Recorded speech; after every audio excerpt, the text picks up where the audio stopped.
안녕하세요. 에드웬 선생입니다. 선생님, SAT 1500점 넘는, 모의고사에서 1500점 넘는 친구들이 정말 그렇게 시험을 보면 나오나요, 그 점수가?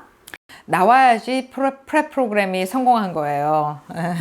그래서 프랩하는 거니까. 프로그램이 성공이다 아니다 하는 거는 학원에서 하던 점수만큼 나오느냐 안 나오느냐, 그게 이제 성공의 말하자면 지표인데, 안 나오는 애들이 꽤 있어요. 그거는 여러 가지 학생의 백그라운드나 여러 가지를 보면 알 수 있는데, 그 안 나오는 학생들을 어떻게 해야지 모의고사 한 대로 점수가 나올 수 있게 해주느냐, 이제 그게 이제 저 같은 상담자의 그 역할이고, 프랩 프로그램들을 잘 디자인하는 사람들의 역할이죠. 여러 가지 사례들을 가지고 그렇게 실제보다 점수가 안 나올 것 같은 학생들한테 어떤 부분이든지 준비를 시켜야 되는 게 이제 저희들의 일이라, 그런 사례들을 좀 같이 얘기 나누면 좋을 것 같습니다. 어느 경우가 그런 경우에 들어갈까? 예상치만큼 나올 수 있는 학생들의 경우는 뭐 얘기할 필요가 없지만, 그렇지 않을 수 있는 케이스에 대한 것들은 꼭 짚어서 나눠 알려드리고 싶습니다.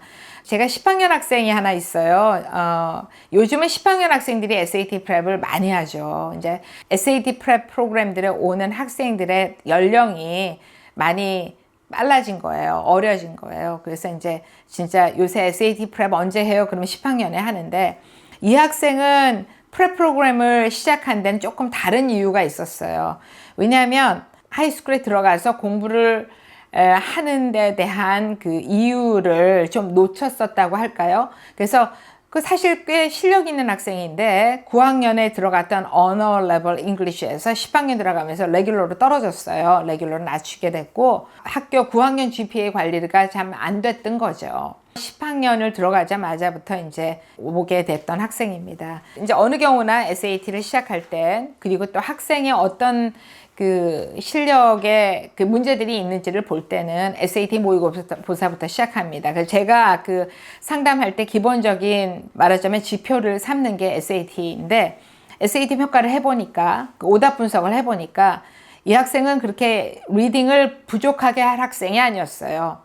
근데 공부를 안 한 흔적은 많이 보이더군요. 그래머부터 시작해서 이런 부분들이 많이 부족해요. 이제 이런 부분들을 쭉 같이 리뷰를 하면서 SAT 프랩으로 이 아이가 공부하는 리듬을 만들게 하자. 공부하는 리듬, 그 다음 공부에서 얻는 이런 성과들, 이런 걸로 이 학생을 제자리를 잡게 하자. 그렇게 계획을 했습니다. 정말 운 좋게 이 학생이 9월에 시작했는데 한 6, 7개월이 지나간 현재 이 학생이 SAT 1500 클래스에서 750점대를 왔다 갔다 합니다. SAT 파운데이션에서 시작했어요. 파운데이션 프로그램에서 여러 가지 필요한 스킬들을 다 가르치느라고 파운데이션 시작했는데, 학원에서 보이는 성과들은 상당히 좋았어요. 근데 얘가 학교에서 영어가 뭐죠? CPE, 레귤러 클래스라고요.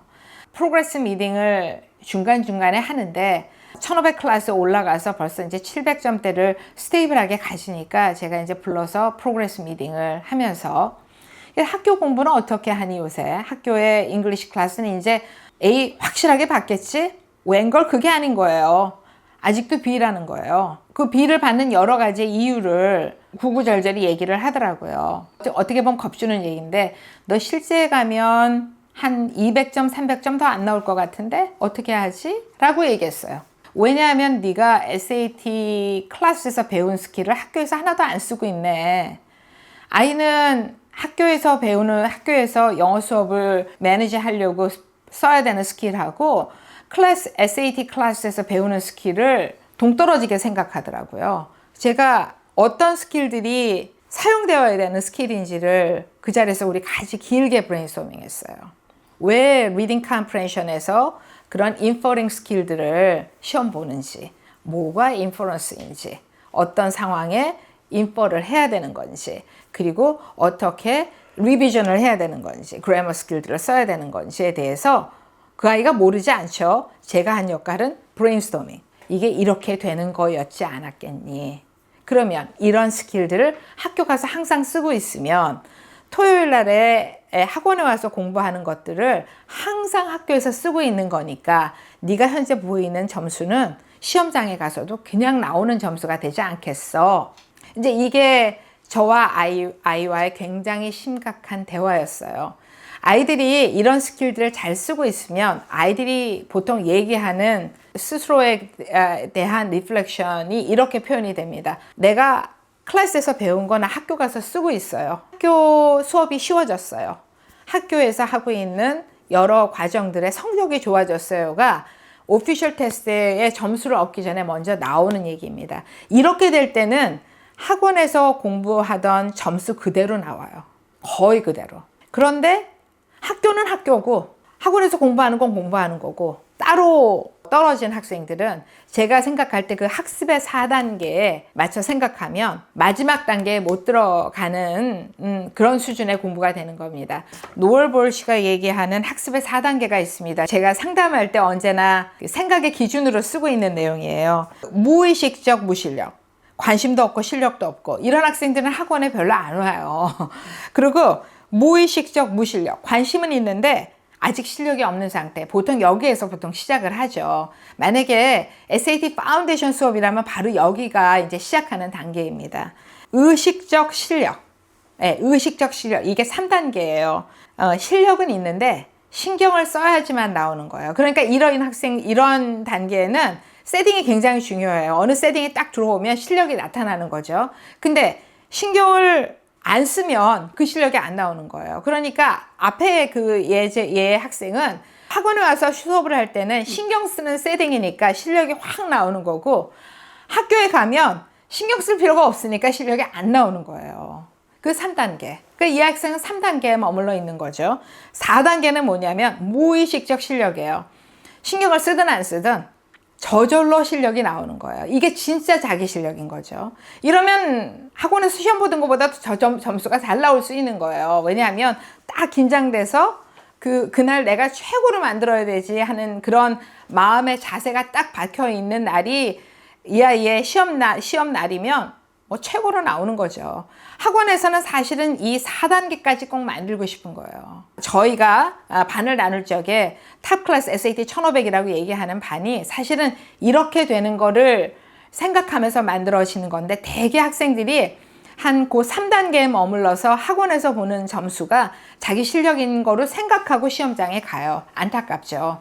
이러면 이제 점수가 나온 다음에 이제 분석을 해봐야 되는 거예요. 네가 실력이 어디까지 갔기 때문에 이런 점수가 나왔다. 그러면 그 다음엔 어떻게 하자 하는 얘기를 할 수 있게 되는 거죠.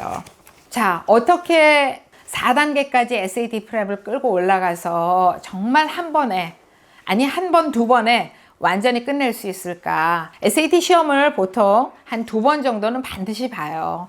그러니까 3단계에서 4단계 왔다 갔다 할 때 한번 보고 내가 여기 조금 더 이렇게 해야 되겠다 생각하고 그 다음에 한 번 더 보고 끝내면 이게 정말 성공적인 테스트 프랩이에요. 어떻게 연습할 수 있을까?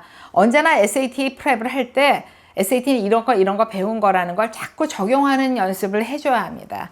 그거를 테스트 프랩 하는 날만 사용하는 게 아니라 학교에서 두루두루 사용하면서 자기 스스로가 내 실력이 이렇게 올라가고 있구나 하는 것들을 계속 느끼고 있을 땐 이렇게 하는 과정들이 SAT뿐만이 아니라 앞으로 있는 어떤 시험이나 어떤 어려운 과목에도 충분히 사용할 수 있는 그런 나의 실력으로 끌고 가게 되는 거죠.